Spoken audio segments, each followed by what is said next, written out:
नमस्कार। कौन बनेगा प्रधानमंत्री का कारवां आज पहुंचा है उत्तर प्रदेश के रामपुर। 2014 में केंद्र में किसकी सरकार बनेगी और कौन बनेगा प्रधानमंत्री, इसके लिए यूपी की 80 सीटों पर जो सबसे ज्यादा बाजी मारेगा उसके चांसेस उतने ही होंगे ज्यादा। और 79 सीटों में आज हम मौजूद हैं एक बेहद अहम सीट रामपुर पर। यहां रामपुर की जनता बड़ी संख्या में हमारे साथ मौजूद है और इसके साथ ही यहां पर राजनेता भी मौजूद हैं जो सवालों के जवाब देंगे। जल्दी से आपका उनसे परिचय करा देते हैं।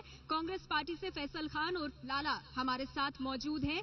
इसके साथ ही बीएसपी से भारत भूषण गुप्ता जी हमारे साथ हैं। आज कौन बनेगा प्रधानमंत्री के इस कार्यक्रम में बीजेपी से बलदेव ओलख साहब मौजूद हैं और आम आदमी पार्टी से सलमान अली खान साहब, बता दें रामपुर से उम्मीदवार भी हैं आम आदमी पार्टी के। इससे पहले कि जनता का मूड रामपुर में क्या कह रहा है और राजनेताओं की क्या कुछ है तैयारियां, क्यों उन्हें चाहिए यहां की जनता से वोट, वो सब जानने से पहले नजर डाल लेते हैं इस रिपोर्ट पर जो आपको बताएगी कि रामपुर की सियासी अहमियत क्या है।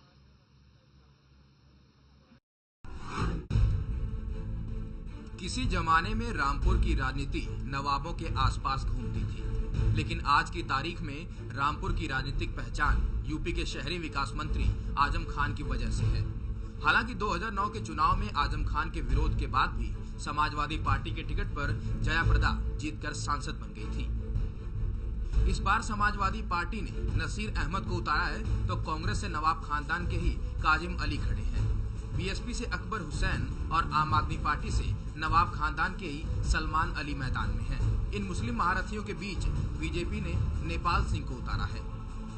बहुत शानदार विकास हो रहा है, यूनिवर्सिटी भी बन रही है, रोडें भी बन रही हैं और कोई दिक्कत नहीं है। एमए करे हुए लड़के खाली घूम रहे हैं, यहाँ पे कोई कारोबार नहीं है, कोई कुछ नहीं है, फैक्ट्री नहीं है। सबसे बड़ी जो समस्या रामपुर में बेरोजगारी है। बेरोजगारी मेन चीज है यहाँ पर, ठीक है। दूसरा रोड की समस्या हमारी यहाँ पर है, भीड़ भाड़ की समस्या हमारी यहाँ पर है। रामपुर लोकसभा क्षेत्र की 5 विधानसभा सीटों में से 2-2 पर कांग्रेस और एसपी का कब्जा है, तो एक सीट बीएसपी के पास है। 1774 में नवाब फैजुल्ला खां यहाँ पे पहले नवाब हुए। 1947 तक रहा नवाब रज़ा अली खां, आखिरी यहाँ के नवाब रहे। पहली स्टेट थी जो हिंदुस्तान के आज़ाद होने के बाद जिसने मर्जर के लिए खुद ऑफर किया। शहर में विकास दिखता है लेकिन यह विकास गांवों तक नहीं पहुंचा है। लोगों का रोना इस बात का है कि यहाँ पर उद्योग धंधे नहीं है, लेकिन उससे भी बड़ा रोना इस बात का है कि ये चुनावी मुद्दा नहीं है।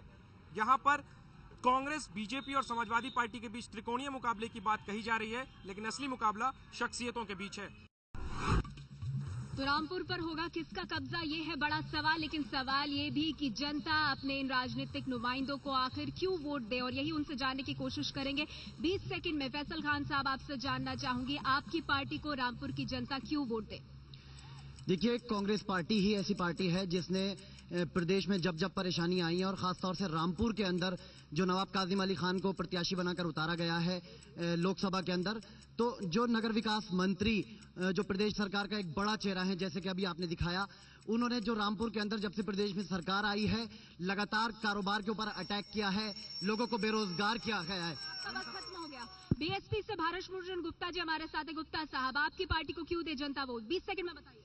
हमारी पार्टी को इसलिए वोट दें कि पिछली 4 बार की सरकार में, अभी पिछली 2007 की जब सरकार हमारी आई थी बहन कुमारी मायावती जी ने पूरे उत्तर प्रदेश में समता मूलक समाज की स्थापना करके और गरीबों के लिए छत देने का काम किया है।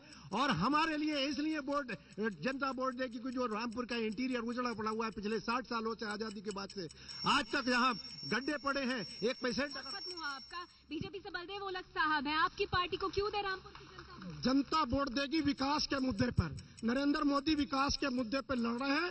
जनता ने नरेंद्र मोदी प्रधानमंत्री तय कर लिया है और विकास की एक ब्यार चलने वाली है।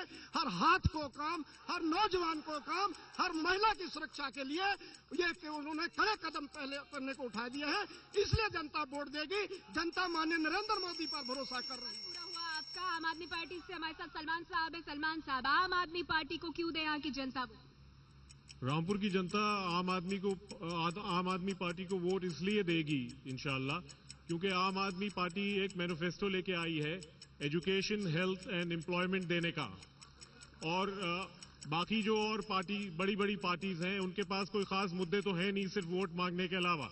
हमारे पास मुद्दे हैं, हमारे पास रीजंस हैं और हम उनको जस्टिफाई करते हैं। पूरा हुआ, मैं फिर आऊंगी आपके पास, लेकिन सबसे पहला मेरा सवाल आपसे फैसल साहब, आप ये बताइए कि रामपुर ने 10 बार आपकी पार्टी से सांसदों को चुनकर भेजा, आपको ऐसा नहीं लगता कि नूर बानो और उनका जो पूरा खानदान है वो सिर्फ अपनी विरासत को यहाँ आगे बढ़ा रहा है? जनता के विकास के लिए आपने क्या किया है यहाँ जो आप वोट मांग रहे हैं? देखिए, अब से पहले जब भी रामपुर से कांग्रेस पार्टी के नुमाइंदे रहे, नवाब खानदान की अगर बात कर लें तो नवाब खानदान ने रामपुर को जितना दिया है किसी पार्टी के प्रत्याशी ने नहीं दिया। रामपुर के अंदर 227 कॉलेजेस और स्कूल रामपुर में नवाबों ने दिए हैं और उसके अलावा जो ऐतिहासिक इमारतें, खासतौर पर रजा लाइब्रेरी, जो न के प्रदेश और देश बल्कि पूरे के पूरे। तो फिर इस गढ़ में समाजवादी पार्टी ने सेंध कैसे लगा दिया? आजम खान ने कैसे पिछली 2 बार से आपको सत्ता में नहीं आने दिया? आपकी तो जमीन खो गई है यहाँ पर।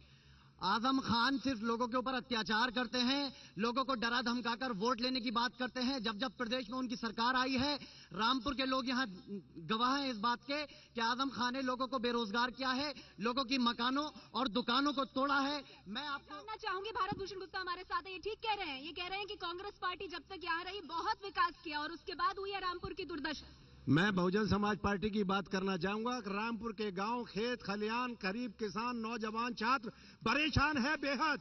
यहाँ जो अपनी जीविका चलाता था, समाजवादी पार्टी की सरकार में हाहाकार मचा हुआ है। गरीब पेट के लिए परेशान है, छात्र नौजवान रोजगार के लिए परेशान है। जो रोजगार रामपुर में था आज रोजगार खत्म हो गया है। यहाँ का गरीब, यहाँ का किसान अपनी लकड़ी से ही जीविका चलाता था। 1000 रुपए कुंटल बिकने वाली पॉपुलर 500 रुपए कुंटल का रेट रह गया है। आप किसान से जाके देखिए, पहले इतना बड़ा पेड़ काट के मंडी में बेचने लाता था, आज इतना बड़ा। आपको लगता है आप सत्ता में आए तो ये मुश्किलें दूर करेंगे? 100% हम गरीबों की लड़ाई लड़ रहे हैं, हम किसानों की लड़ाई। बलदेव ओलख साहब, बीएसपी कह रही है वो मुश्किलें दूर करेंगे, कांग्रेस पार्टी कह रही है वो मुश्किलें दूर करेंगे, आपकी पार्टी कहाँ है इस मुकाबले? मेरी पार्टी ये कहना चाहती है कि हमेशा नवाबों का यहाँ पे सांसद रहे हैं।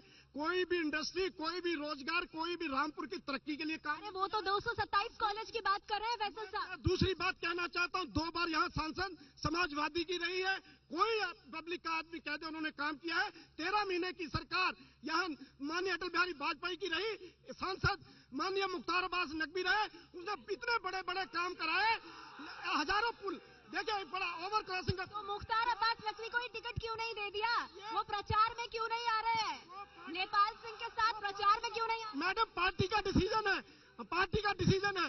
ये हमारे माननीय नेपाल सिंह जी शिक्षा मंत्री रहे हैं, बहुत योग्य। बलदेव साहब, प्रचार करने तो आ सकता है, मुख्तार अब्बास नकवी पार्टी के राष्ट्रीय उपाध्यक्ष हैं, आपको नहीं लगता उनके आने से बीजेपी को फायदा होगा? वो आएंगे, प्रचार करेंगे, पूरे हिंदुस्तान के प्रबंधन में जुड़े हुए हैं।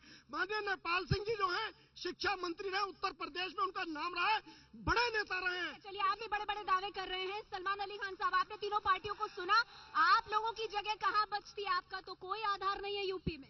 देखिए, ऐसा है, हम कोई किसी पॉलिटिकल पार्टी से तो है नहीं। हमारा तो एक दल है जो आम आदमी पार्टी जो ये है, ये तो एक आज़ादी की लड़ाई दोबारा से लड़ रही है। हम लोगों को 60 साल 65 साल पहले जो आज़ादी मिली थी, उसके बाद हमारे ही अपने लोगों ने हमारे ऊपर हुकूमत करना शुरू। सर, इतना पीछे आप कहाँ जा रहे हैं? आप अगर वर्तमान स्थिति को देखें तो यहाँ शख्सियतों की लड़ाई है। कोई आजम खान की बात कर रहा है, कोई नवाबों की बात कर रहा है, कोई मोदी की बात कर रहा है, आप किसकी बात कर रहे हैं? That is what I am trying to tell you कि हमारे अपने ही लोगों ने हमारे ऊपर हुकूमत करी है। बीजेपी और कांग्रेस ने हमारे ऊपर 65 साल हुकूमत करी है और हमें कुछ नहीं दिया है, विकास के नाम पर कुछ नहीं दिया है। हमारी सड़कें, मैं जिले में अभी पूरा घूमा हूँ और हमारी सारी सड़कें टूटी नहीं है जिले की। और ये लोग गुजरात की बात क्यों करते, रामपुर की बात क्यों नहीं करते? गांव गरीब और किसान आज रामपुर का तरस रहा है एक रोटी के लिए। गन्ने का पेमेंट नहीं मिला, एक भी पार्टी का आदमी नहीं जाएगा। ठीक है, कुछ सवाल है यहाँ पर, सवाल है यहाँ पर। बलदेव साहब पूछ रहे हैं, आप लोग मोदी के नाम पर वोट लेने की बात कर रहे हैं, गुजरात की बात क्यों कर रहे हैं? आप रामपुर की बात कीजिए, रामपुर के लिए क्या किया है आपने? मैं ये कहना चाहता हूँ, सिर्फ 13 महीने की सरकार में 98 में यहाँ पर इतने बड़े काम हुए थे कि मैं बात आपको बता नहीं सकता। अच्छा, तो 2009 के चुनाव में मुख्तार अब्बास नकवी की जमानत क्यों जब्त हो गई? यहाँ से इतने ही काम हुए थे। ये अलग विषय है, जमानत तो बहुत बड़े अलग कैसे विषय सर? 98 में वो जीते और बाद में उनकी जमानत जब्त हो जाती है, अलग विषय कैसे? ये 2014 में ये जनता उसका बदला लेगी और यहां से नेपाल सिंह को 2 लाख वोटों से जिता के भेजेगी। आपको कुछ लग रहा है यहाँ पे आपकी कोई जमीन है? सबसे मजबूत कैलकुलेशन बहुजन समाज पार्टी के पास है, क्योंकि आपसी भाईचारा, सद्भाव, प्रेम और हमारा जो पारंपरिक वोट है वो 4 लाख है। यहाँ से बहुजन समाज पार्टी के कैंडिडेट यानी वोट कटाऊ पार्टी के तौर पर आप आएंगे फिर? ये कह रहे हैं आप जीतेंगे नहीं लेकिन लोगों को नुकसान पहुंचाएंगे, ये कह रहे हैं? जीतने वाले हैं। किसी के पास ये 0 से स्टार्ट करेंगे, हम 2.5 लाख से स्टार्ट करेंगे, हम 2.5 लाख से स्टार्ट करेंगे। ठीक है, आप देख रहे हैं यहाँ पर लोगों में बहुत गुस्सा है और लोग पूछ रहे हैं कि कांग्रेस पार्टी ने अपने कार्यकाल में यहाँ कुछ नहीं किया। यानी विरासत को आप बेच नहीं सकते सर, जनता अब समझदार हो गई है। देखिए, यहाँ जो आप लोगों की चीखने की बात कर रहे हैं, यह सारे के सारे बीजेपी के कार्यकर्ता बैठे हुए हैं। अगर हमें मालूम होता कि बीजेपी के कार्यकर्ता यहाँ के प्रोग्राम अटेंड करेंगे तो हम भी अपनी पूरी कांग्रेस पार्टी के कार्यकर्ताओं के साथ यहाँ दल बल के साथ पहुंचते। चलिए, आप बीजेपी के कैंडिडेट को ज्यादा वक्त दे रही हैं और हमें सिर्फ 5 सेकंड देती हैं बोलने के लिए। हमारी बात पूरी नहीं। पूरा समय दिया सर और आपसे सवाल भी रखा जनता का। वक्त हमारे पास, माफ कीजिएगा, इतना ही है। कौन बनेगा प्रधानमंत्री में रामपुर से आज के लिए इतना ही।